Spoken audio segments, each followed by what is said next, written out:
자, 11강 한번 문제풀이 해보도록 하겠습니다. 자, 1번은 서술형이니까 이제 2번부터 가서, 자, 이번에 다음 글의 주제로 가장 적절한 걸 찾아보세요 라고 하는 글이었었는데, 요 글이 혹시 기억이 안 나는 우리 친구들을 위해서 이 글은 디지털 은유라고 하는 거와 언어적 은유라고 하는 거. 요 두 가지가 굉장히 반대의 성향을 띠고 있다. 디지털 은유는 말 그대로 디지털 기계를 은유해서 우리가 컴퓨터에서도 무언가를 버리고 싶으면 똑같이 어디를 찾아가면 돼? 휴지통을 찾아가면 돼. 맞지? 컴퓨터에서도 내가 뭔가를 저장하고 싶으면 파일 모양의 폴더를 들어가면 되잖아. 맞지? 그게 디지털 은유였었어. 내가 뭔가를 버려야 된다. 그러면 이제 바로 휴지통으로 들어가면 되고. 자, 내가 무언가 문서 작성을 해야 된다. 그러면 똑같이 우리가 문서라고 하는 파일로 들어가면 되니까 디지털 은유라고 하는 건 우리가 보자마자 바로 이해를 할 수 있는 은유야. 그래서 디지털 은유는 우리한테 바로 이해를 시키는 거니까 요거는 능동적이다라고 이 사람이 표현을 했었던 겁니다. 자, 근데 이제 언어적 은유라고 하는 건 우리가 어떤 소설, 이 안에서 나오는 함축적 의미 이런 거 있잖아. 이런 게 그러니까 언어적인 은유야. 근데 함축적 의미 같은 언어적 은유는 보자마자 우리가 바로 이해할 수가 없어. 깊게 생각을 해봐야 돼. 이 작가가 왜 이런 비유를 했었던 거지? 라고 깊게 생각을 해야 되다 보니까 바로 이런 언어적인 비유는 우리한테 생각하게 만들지. 그러니까 수동적이라는 거야. 즉 남한테 일을 시키는 거니까. 근데 디지털 은유는 어떤 거였어? 읽자마자 바로 이해를 시켜. 그러니까 이거는 능동적이라고 했었던 표현이고, 자, 언어적 은유는 수동적이다. 왜냐면 일을 자기가 못하고 읽는 사람이 일을 해야 되기 때문에. 그래서 요렇게 요 개념을 잘 기억해 주셔야 됩니다. 자, 그래서 이 글의 주제는 이 언어적 은유와 디지털 은유의 말 그대로 비교를 하는 글이었습니다. 특징의 비교. 맞지? 자, 그래서 자, 여기로 가볼게. 자, 그래서 정답은요, 여러분, 2번이었습니다. distinction이라고 하는 말이 뭐냐면 구분되는 점이야. 구분선. 그래서 차이점이라는 말로도 쓸 수가 있고, 자, 그러니까 디지털 은유와 언어적 은유 사이에 있는 구분선, 즉 차이점. 그래서 정답은 2번이 정답이었었습니다. 자, 그 다음에 이번에는 3번 문제로 넘어가 볼게요. 자, 3번 문제로 가보시면, 자, 이번에도 글을 읽고 추론한 내용으로 적절하지 않은 것 찾아보라고 했었는데, 자, 이게 정답으로 가서 바로 한번 보겠습니다. 자, 디지털 은유라고 하는 것은 우리를 바로 이해시키는 거였으니까 능동적이었고, 자, 언어적 은유라고 하는 것은 우리를 바로 이해시키지 못하고, 독자들이 깊게 생각을 해야 되기 때문에 수동적이라고 하는 표현을 썼었습니다. 맞지? 자, 근데 이게 추론한 내용으로 틀린 걸 찾아라 보라고 했는데 4번이 왜 틀렸냐면 디지털 크리에이터즈, 즉 디지털 창작자들은, 즉 뭐 컴퓨터를 만드는 사람, 이런 사람들은 prioritize, 더 우선시한대. 우선시한다라는 표현은 더 좋아한다는 표현이야. 그러면 자, 뭐를 더 우선시하냐면 해석의 깊이. interpretive라고 하는 말은 해석의고 depth라고 하는 말이 깊이란 말이지. 그럼 해석적으로 깊이 하는 걸 더 좋아한다는 얘기야. 해석을 깊숙하게 하는 걸. 자, over. 자, 뭐를 뛰어넘어서, 즉 사용자의 친근함을 뛰어넘어서 그들의 은유 방법에 있어서 사용자한테 친숙한 걸 하는 게 아니라 해석이 깊은 것을 더 우선시하더라. 근데 여기 틀렸지? 즉 해석이 깊은 걸 우선시하는 건 디지털 창작자가 아니라 오히려 linguistic, 언어의 창작자가 그랬었지. 왜냐하면 디지털 은유는 뭐하다고 했었어? 사용자가 이해하기 쉽도록 그냥 바로 은유, 이해하자마자 바로 듣자마자 이해할 수 있게끔 하는 은유였었어. 그래서 내가 무언가를 버리고 싶으면 컴퓨터 안에서 휴지통을 찾아갔으면 됐잖아, 맞지? 그러니까 사용자한테 친근한 방법을 찾겠고, 근데 언어적인 은유라고 하는 건 함축적 의미다 보니까, 즉 보는 사람, 듣는 사람, 독자가 깊숙하게 생각을 해봐야 돼. 그러니까 언어의 창작자들이 뭘 우선시하는 거야? 해석의 깊이를 더 좋아하는 거지. 그래서 함축적 의미라고 하는 건 듣자마자 이해가 안 되고 깊숙하게 생각해 봤어야 됐었던 거잖아. 맞지? 그래서 정답은 틀렸었던 추론은 4번이 틀렸었습니다. 자, 요 글이 좀 어렵기 때문에 혹시 이제 내가 오답을 골랐다라는 친구들을 위해서 오답을 한번 해석해 볼게요. 자, 언어적인 은유라고 하는 건 요구하고 있습니다. 상당한 인지의 개입을. 자, engagement라는 말이 개입이야. 그러니까 언어적 은유가 더 어려운 거잖아. 듣자마자 이해가 안 되니까. 맞지? 그러니까 이거는 상당한 인지적 개입을 해야 된대. 우리가 깊숙이 생각해 봐야 된다는 표현이야. 인지라는 말이 생각이니까. 자, 누구로부터? 독자로부터. 뭐 하기 위해서? 의미를 derive. 자, derive라는 말은 끌어내다야. 자, 그러니까 그 글이 갖고 있는 의미를 끌어내기 위해서는 결국 독자로부터 인지의 개입을 요구하고 있습니다. 이렇게 되는 거지. 그래서 자, 1번은 맞는 말. 자, 2번 디지털 메타포. 자, 디지털 메타포는 쉬운 거였어. 은유가 쉬운 거. 자, 디지털 은유는 활발하게 바꿉니다. 사용자의 의미의 수평선을 즉 in a forceful manner. 즉 좀 더 강요하는 방식으로 우리한테 좀 더 강요해주는 방식으로 사용자의 의미의 이런 수평선이라고 하는 것을 좀 더 활발하게 변화시켜 줄 수가 있습니다. 그러면 좀 더 활발하게 디지털 은유는 내가 듣자마자 그 사용자의 의미의 수평선을 넓혀주는 거지. 아, 이거는 이거구나. 휴지통에선 버리는 거구나. 파일은 저장하는 거구나. 문서는 작성하는 거구나. 이런 식으로 우리한테 활발하게 사용자가 갖고 있던 그 의미의 수평선을 바꿔준다. 그래서 정답은 2번도 맞는 내용. 자, 3번. 자, 디지털 창작물, artifact라고 하는 말은 창작물입니다.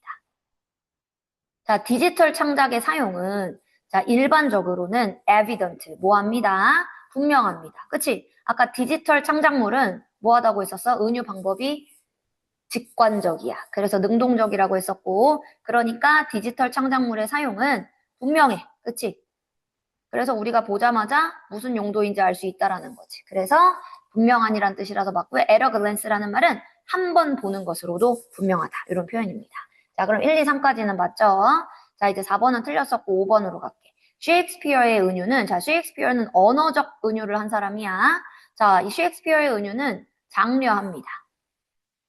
자, 뭐를 장려하냐면 언어적 비유이기 때문에 더 깊은 숙고를 해야 돼. reflection이라는 말은 반영, 반사, 숙고입니다.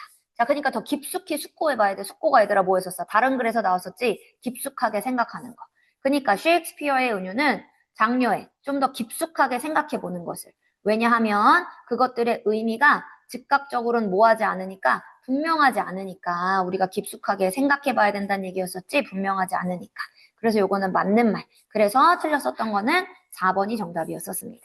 자, 이번에는 4번 글로 가볼게요. 자, ABC에 들어갈 말로 가장 적절한 걸 찾으라고 했었는데, 자, 아까 A번으로 가서 한번 해볼게. 원래 글의 빈칸이 생각나면 더 쉽게 찾을 수 있습니다. 자, 여기 지금 보니까 언어적인 비유라고 하는 거는 뭐였었어? 수동적이었다였지. 자, 그래서 여기는 수동적이 돼야 되고, 자, 그 다음에 언어적 비유 말고 이번에는 자, 내려가 보겠습니다. 자, 이번에는 B번으로 가보면, 자, 이번에는 보니까, 즉, 셰익스피어의 산문, 이제 여기에 반대로 기술의 은유래. 그럼 기술의 은유는 여기서는 반대인 개념인 거니까 능동적이다. 기술적 은유는 능동적이야. 보자마자, 버리는 곳이면 휴지통, 내가 뭔가를 작성해야 돼, 문서, 내가 뭔가를 정리해야 돼, 폴더, 이렇게 우리가 바로 알 수 있는 게 디지털 은유였었습니다. 자, 그럼 디지털 은유는 능동적이야. 뭐라고 하는 개념에서 그것들이 이해가 되어진대. 깨달아진대. 디지털의 창작물 안에서 이해가 잘 되어진대. 자, 근데 이해가 잘 되어지는 거니까, 즉, 그것들의 일을 활발하게 하고 있는, 여기가 그래서 활발하게였었습니다. 그 일을 활발하게 하고 있는 디지털의 창작물 안에서, 이 비유라고 하는 것이 잘 이해가 되어집니다. 그래서 여기가 활발하게였었고, 자, C번으로 가보면, 자, C번으로 가보면 이제 이렇게 됩니다. 우리가 디지털 창작에 관련된 계속 얘기입니다. 디지털 비유라고 하는 것은 일반적으로 셀링 포인트, 즉 매력도. 자, 디지털 은유의 매력이 바로 뭐였었냐면, 즉 그 기술의 사용도가 뭐 해야 돼? 첫 번째 눈에 보자마자 그 기술의 사용법이 한눈에 보여야 되지. 그래서 여기가 분명한이었었어. 분명한. 자, 그러면 수동적, 활발하게, 분명하다. 즉 디지털 은유의 매력은 분명하다라는 거래. 보기만 해도 바로 알 수 있는 거. 그러니까 능동적이었었지. 자, 그러면 답을 한번 찾아보시면 skeptical이라고 하는 표현은 회의적입니다. 자, 근데 우리가 아까 찾아야 되는 거는 수동적으로였으니까 일단 passive 수동적으로, reliable은 의존적인이야. 자, optimistic 낙관적입니다. 자, affirmative는 확언하는, 즉 확실한입니다. 자, 그러니까 요거는 아니죠. 그럼 수동적이니 패시브였고 아까 B가 활발하게 작동하는 디지털 창작물. 그렇지. 그러니까 활발하게는 액티블리네요. 자, 그리고 아까 C가 분명한이었어. 즉 디지털의 사용법이 분명하게 은유를 하는 방법이 디지털 은유법이었었으니까. 그래서 여기가 분명한입니다. 자, 그리고 혹시 이제 뜻을 알고 싶을 수 있으니까 inactivelly는 반대입니다. 즉 비활발하게, 활발하지 않게야. 자, lively는 생생하게입니다. 생생하게. 뭐 lively까지는 그래서 뭐 쓰려면 쓸 수 있고요. attractive는 매력적으로. 자, 이제 이 logical이 논리적이었고, 자, illogical이면 그럼 비논리적이 되고, 자, irrational이라는 말은 비합리적이냐. 맞지? 자, automatically 자동적. 자, understand에 able을 붙였기 때문에 이해할 수 있는입니다. 자, 그러니까 정답으로 쓸 수 있는 거는 수동적이고 디지털 은유는 활발하게 일을 하고 있고 그리고 디지털 은유 같은 경우는 그 기술의 사용도가 분명히 보인다. 그래서 정답은 2번이 정답이었었습니다. 자, 그 다음에 이번에는 5번 문제로 가볼게요. 자, 5번으로 가보면, 자, 지금 우리한테 삽입을 하라고 했었는데, 여기가 좀 하기 쉬운 데다. 반면에, 기술의 은유는 이렇게 나오네. 그럼 기술의 은유에 대한 설명이야. 근데 이가 반면에를 썼기 때문에 이 반대 내용이 앞에 있었겠지? 그러면 이 앞에 내용은 뭐가 있었어야 돼? 언어적 은유 설명입니다. 그럼 언어적 은유 설명이 끝나는 데다가 넣어주시면 되겠네요. 맞죠? 자, 그럼 언어적 은유가 끝나는데 그리고 기술적 은유가 시작하는 데다가 넣어주시면 되니까 자, 언어적인 은유가 계속 나오는 데를 찾아보도록 하겠습니다. 자, 여기 보니까 벌써 셰익스피어의 은유는 얘들아 뭐였었어? 이건 언어적 은유였어. 이 언어적 은유가 끝나는 데다 넣어야 되네. 여기. 그리고 기술적 은유라고 바뀌었지. 그러니까 요 사이에다 넣어주셔야지 반면에 기술적 은유는 이렇게 하는 것이다. 아까 오해 문장을 설명할 수 있는 거네. 맞지? 그래서 정답은 3번이 정답이었었습니다. 자, 그 다음에 6번에 자, 방금 이 글을 요약해 보겠대. 자, 그럼 이 글을 요약해 보면 기술의 은유라고 하는 것은 아까 뭐라 그랬었어? 능동적이었지. 기술적 은유는 자, in that을 이렇게 합쳤으면 뭐뭐라는 점에서 이런 표현이야. 자, 그럼 어떤 점에서 기술적 은유가 능동적인 거냐면 기술적 은유가 만들어진대. 뭘 통해서? 디지털 창작물을 통해서 만들어져. 그래서 디지털 은유는 능동적이야. 자, 그러면서 forcefully, 강압적으로 reshaping, 뭐를 하는 거야? 다시 만든대. 사용자의 이해도를 다시 형성해 주는 겁니다. 자, 그리고 반면에 언어의 이 은유라고 하는 건 아까 수동적이었었지? 자, 언어적 은유법은 수동적인 거야. 그러면서 요구해. 자, 독자들이 뭐 해야 돼? 독자들이 노력을 해야 돼. 이해하려고. 그치? 독자들이 그래서 생각을 해야 됩니다. 이게 함축적 의미가 뭐지? 이런 언어적 은유가 얘기하는 게 뭐지라는 걸 독자가 해결했었어야 됐습니다. 그래서 수동적이었었던 거고 독자를 일하게 시키는 거니까 본인 자체는 수동적. 자, 그러면 일단 능동적이다. 여기 있고. 자, 패시브 다 수동적 안 되겠네? 그럼 능동적이다 되죠? 자, B가 수동적이었어. 그럼 수동적이다 찾아보면 수동적 여기 다 안 되네. 자, 그리고 아까 여기가 독자의 생각을 요구한다 였거든. 자, 생각이라고 하는 말을 근데 little effort면 얘들아 little이라고 하는 표현은 거의 없는 이야. 그럼 노력이 거의 없다는 얘기입니다. 그러니까 안 되죠? 자, 근데 이거는 인지적 노력이야. 인지의 노력이 결국 뭐야? 인지가 얘들아 생각이야. 그렇기 때문에 인지의 노력을 요구한다, 생각을 요구한다. 그래서 정답은 1번이 정답이었었습니다. 자, 그 다음에 7번은 서술형이니까 넘어갈 거고요. 8번으로 가보겠습니다. 자, 8번도 지금 보니까 자, 그래 문제가 영어로 나와 있긴 하지만 list라고 써 있는 거 보니까 최소한으로 관련된 문장 찾아보래. 그럼 최소한으로 관련됐다는 얘기는 결국 어울리지 않는 문장 찾으란 얘기네. 맞지? 어울리지 않는 문장 찾기. 자, 즉 원래 글과 상관이 없는 글 찾으란 얘기였었습니다. 자, 그럼 한번 읽어보도록 하겠습니다. 자, 여기가 이제 언어적 은유에 대해서 설명을 해. 언어적 은유는 수동적이야. 원래 있는 문장이지. 자, 그러면서 뭐라는 맥락에서 독자들이 필요해. 선택해야 돼. 활발하게 독자들이 들어가려고 해야 돼. 그 세상에. 즉, 작가가 써놓은 세상에 독자들이 활발하게 참여하려고 해야 된다. 야. 즉, 이 은유에 의해서 제안이 되어진 그 문학적 세상에 독자들이 들어가려고 노력해야 돼. 그러니까 이 은유 자체는 일을 안 해. 독자한테 일을 시켜. 그러니까 수동적인 겁니다. 자, 그럼 이제 게다가 은유라고 하는 것은 자주 사용이 되어집니다. 뭐에서? literature, 문학에서 은유는 잘 사용이 되어집니다. 언어의 패턴을 연구하려고, 그리고 언어의 진화를 위해서 사용되어진다. 자, 그러면서 2번은 셰익스피어의 은유에서는, 이거는 언어적 은유의 예시였어.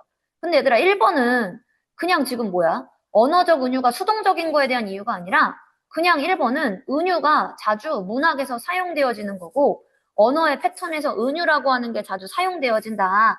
이거는 그냥 문학 안에서는 은유가 자주 발생합니다.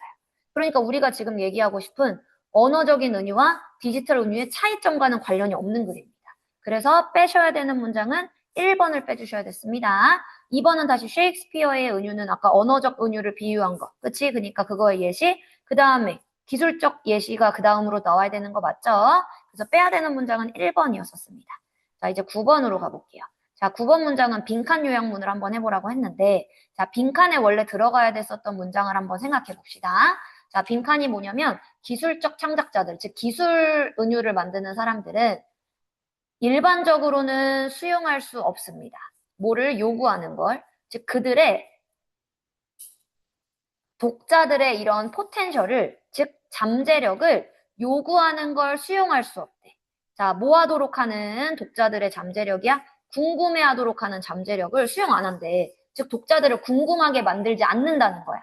디지털 은유는 그냥 독자가 보자마자 휴지통이면 버려야 되지 이렇게 알 수 있도록 하기 때문에 독자들한테 어떤 궁금해하는 거를 하지 않게끔 한다는 얘기예요. 그래서 일반적으로는 수용하지 않는답니다. 궁금해하는 걸.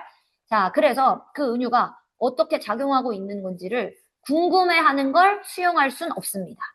자, 그래서 일반적으로 이 디지털 창작의 매력도는 빈칸입니다. 그럼 얘들아, 디지털 창작의 매력은 뭐야? 우리가 보자마자 그냥 알 수 있다라고 하는 거지. 디지털 매력의 이 매력이라고 하는 것은 결국 뭐였다는 거야? 우리가 보자마자 디지털 은유는 그냥 바로 알아들을 수 있는 게 바로 그것들의 셀링 포인트인 겁니다. 매력도인 거야. 맞지? 자, 그래서 여기가 원래 뭐였었냐면 요거였었습니다. 즉, usefulness. 유용함이다. 자, 뭐의 유용함이야? of the technology. 즉, 기술의 유용함이, 이거 테크를 다시 쓸게요. 자, 기술의 유용함이, 자, 뭐 되어져야 돼? is obvious. 분명해야 된다. 즉, 이 기술을 사용하는 사용법이 분명해야 된다는 게 매력점이래. 기술의 의미는. 그치? 내가 컴퓨터를 처음 샀어. 근데 컴퓨터를 사용하려고 사용법을 열었더니 막 언어적 비유처럼 막 돼 있는 거야. 막 시간은 금이다. 막 이러면서. 근데 그러면 사용법을 전혀 알 수가 없잖아. 그러니까 디지털 창작의 은유는 기술의 사용법이 분명해야 된다는 거야. 그래서 함축적으로 비유하는 게 아니라 그냥 직관적으로 보자마자 알 수 있게끔 비유한다는 얘기였습니다. 그래서 능동적이었었던 거고. 그래서 기술의 사용법이 분명해야 된다가 지금 빈칸에 들어가야 되는 문장입니다. 자, 그러면 이제 그 내용을 한번 찾아볼게요. 기술의 사용이 분명하다. 이거는 뭐 변형을 안 했네요. 그치? 그대로 있네. 자, 그대로 있는 문장 몇 번입니까? 5번이죠. 기술의 사용법이 분명해야 됩니다. At first glance. 처음 보자마자. At first glance가, 이 glance가 보다야. 그러니까 처음 봤을 때 바로 알아차릴 수 있어야 된다는 얘기입니다. 그래서 정답은 5번. 자, 이제 그 다음 문장으로 넘어가서 10번으로 넘어가 보겠습니다. 자, 이것도 지금 한 문장으로 요약해 보겠다라고 했으니까 한 문장 요약으로 한번 바로 가보겠습니다. 자, 계속 같은 내용이어가지고. 자, 지금 보니까 디지털 은유라고 하는 것은 자, 능동적으로, 수동적으로 이거래. 자, 디지털 은유는 일단 뭐 해야 돼? 능동이어야 돼. 능동적으로 만든다고 했었고, 셰익스피어 같은 거는 언어적 비유야. 언어적 비유는 수동적이었었습니다. 자, 그리고 이 셰익스피어의 같은 이런 은유법은 어떤 노력을 한다 그랬었어? 수동적인 노력 혹은 그 수동적인 노력을 이 사람이 뭐라고 표현했었어? 즉, 사람이 언어적인 비유는 읽자마자 생각을 해야 돼. 생각하는 노력이 필요하다는 거야. 아까 쌤이 생각이라고 하는 표현은 인지의라는 말과 똑같다고 했었죠. 자, 그러니까 능동적으로 만듭니다. 사용자의 인식을. 그리고 언어적인 비유는 요구하고 있습니다. 무슨 노력을? 인지의 노력. 인지의 노력이 결국 생각입니다. 그러니까 정답은 1번이 정답. 자, 혹시 여러분들이 모르는 단어가 있을 수 있으니까 단어 정리 한번 해볼게요. 자, 요거는 뭐 능동적으로, 수동적으로 똑같고 deliberately라는 표현은 얘들아 의도적으로요. 일부러. 자, physical, 신체의. 자, rational, 이성적인. 혹은 합리적인도 쓸 수 있어요. 자, intellectual이 지적인입니다. 근데 지적인 거 여기는 B는 들어가도 되는데 여기가 벌써 A 자리가 안 됩니다. emotional은 이제 많이 해봤지? 감정의. 자, 그래서 정답은 1번이 정답. 자, 그 다음에 11번으로 넘어가서 자, 11번의 문제가 뭐냐면 디지털 메타포와 언어적 메타포에 관련된 내용으로 일치하는 것만 한번 골라보래. 자, 그럼 A가 디지털 메타포, B가 언어적 메타포네요. 자, 그러면 이제 일치하는 거 한번 찾아보겠습니다. 자, 일단은 여기 A라고 썼기 때문에 자, 방금 A가 뭐라고 했었어? 디지털 메타포였었습니다. 맞죠? 자, 요걸 한번 써볼게요. 자, 일단 A번은 디지털입니다. 자, 디지털 은유는 요구하고 있습니다. 독자들이 활발하게 get involved. 독자들이 참가를 해야 된대. 자, 벌써 여기부터 틀렸는데? 아까 디지털 은유는 얘들아, 독자들이 활발하게 참여를 안 해도 되는 게 독자들이 그냥 보자마자 알 수 있다고 했었잖아. 즉, 뭐를 하는 데 있어서, 즉, 이 비유의 의미를 추측해야 된대.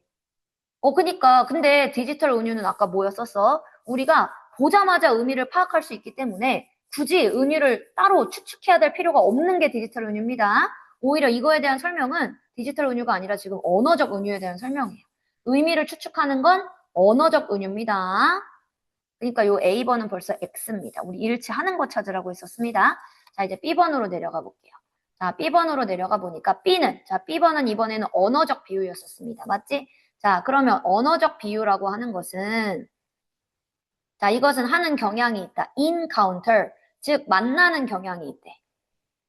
자, 언제 만날까? 언어적 비유는 즉 소설을 읽거나 시 같은 걸 읽었을 때 우리가 만나는 게 언어적 비유래. 맞네. 자, 그러면 이 언어적 비유라고 하는 건 일컬어집니다. 뭐하다고? 수동적이래. 이것까지도 맞네.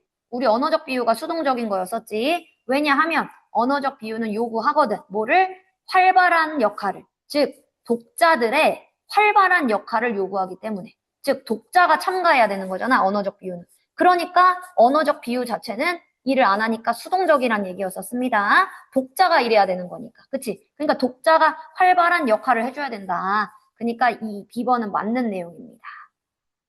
자, 그 다음에 자, one of the key advantages. 즉, 뭐에? 자, A는 다시 요게 디지털 은유였어요. 자, 그러면 디지털 은유의 장점 중에 한 가지가 바로 뭐냐면 that이라고 하는 것입니다. 자, that이 바로 뭐였냐면 디지털 은유가 제공해준대 사용자들한테 충분한 시간을 뭐 할 수 있는 시간을 주는 거냐면 spare. 자, 그러니까 우리가 따로 이제 여가 시간을 가질 수 있을 만큼 뭐 하기 위해서 그 의미를 완전하게끔 이해하기 위해서 충분한 시간을 제공해준다라고 하는 게 디지털 은유의 장점이래. 근데 생각해보자. 디지털 은유 같은 경우는 우리가 그 의미를 완전히 이해하기 위한 시간이 필요해, 안 필요해? 안 필요해. 왜냐면 디지털 은유는 우리가 보자마자 알 수 있기 때문에 따로 이해할 시간을 여분으로 가질 필요가 없는 겁니다. 그치? 스페어라는 말은 벌써 여분으로 하는 시간이라는 표현인데. 그치? 근데 여분으로 시간이 필요가 없어. 디지털 은유는 보자마자 이해할 수 있으니까. 그래서 따로 이해할 만한 시간이 필요 없습니다. 얘도 C도 틀렸고요. 자, D로 가볼게. 우리는 이해할 수 있습니다. B의 의미. 자, B는 뭐였었어? 언어적 비유였었습니다. 자, 언어적 비유의 의미를 우리는 이해할 수 있어요. without 누가 없어도 광범위한 생각이 없어도 벌써 틀렸네. 자, 언어적 비유는 반드시 생각과 지적 노력을 해야 된다고 했습니다. 근데 지적 노력이 없이도라고 하니까 틀렸지. 그래서 D는 틀렸고요. 2로 가볼게. 자, A가 아까 디지털이었고, 자, 그리고 B가 언어적 비유였었습니다.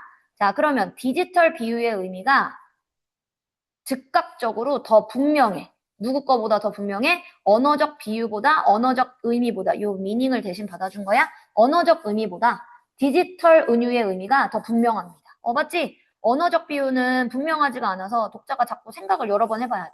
하지만 디지털 은유는 직관적으로 분명하게 비유를 해주니까 바로 할 수 있다 그랬죠. 그러니까 B, E가 맞네요. 그래서 일치하는 거는 2번이 정답이었었습니다. 자, 그 다음에 이번에는 12번.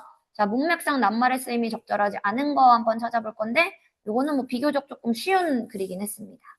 자, 일단은 여러분, 여기부터는 11강의 4번 지문이에요. 11강의 4번 지문이기 때문에 요거는 뭐와 관련된 이야기였었습니까? 우리가 조직에도 종류가 있다. 그래서 조직의 특징으로 나눠놨었던 건데, 자, 우리가 조직이라고 하는 것도 봐보면 기계적 특징을 갖고 있는 조직이 있고, 그리고 유기적 구조를 갖고 있는 조직이 있더라. 근데 조직끼리 있다 보면 조직만의 문화가 생기더라. 그래서 그 조직만의 무게 안에서 기계적인지 아니면 유기적인지 이제 요거를 보는 글이었었습니다. 근데 얘들아, 기계적인 게 상하 질서가 강하게 있는 거, 유기적인 게 좀 더 유연한 조직이었었습니다. 상하 질서가 없는 거예요. 쉽게 말하면 다 같이 평등하다고 보는 거. 자, 그러면 이제 조직의 관점에서부터 보면 가장 흥미로운 예시들 중에 하나. 자, 뭐 하는 예시인데 어떻게 조직이 포함하고 있는가.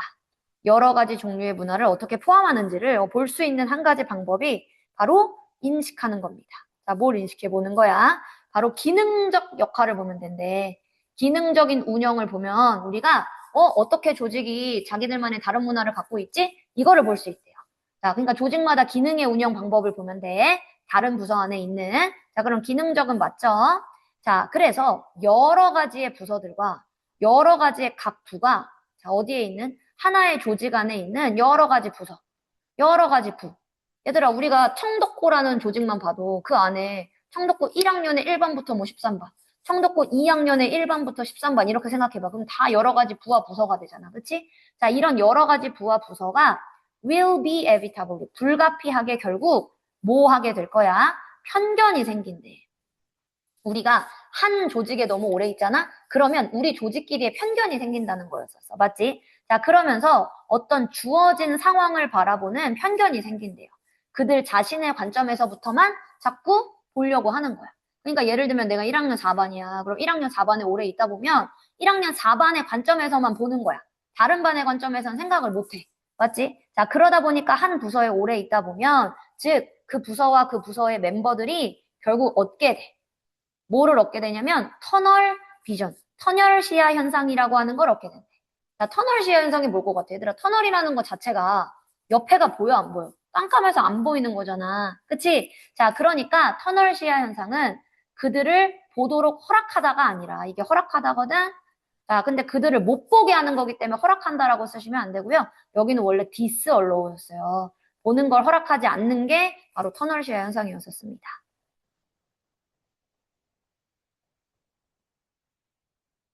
자, 그래서 멤버들이 보는 걸 허락하지 않은 게 바로 터널 시야 현상이었었습니다. 그러니까 남들이 보는 방식으로 그들을 스스로를 이제 보도록 허락 안 하는 거. 그게 바로 터널 시야 현상. 그래서 정답은 일치하지 않는 낱말은 3번이 정답이었었습니다. 자, 그 다음으로 넘어가서 자, 이번에는 13번으로 넘어가 볼게요.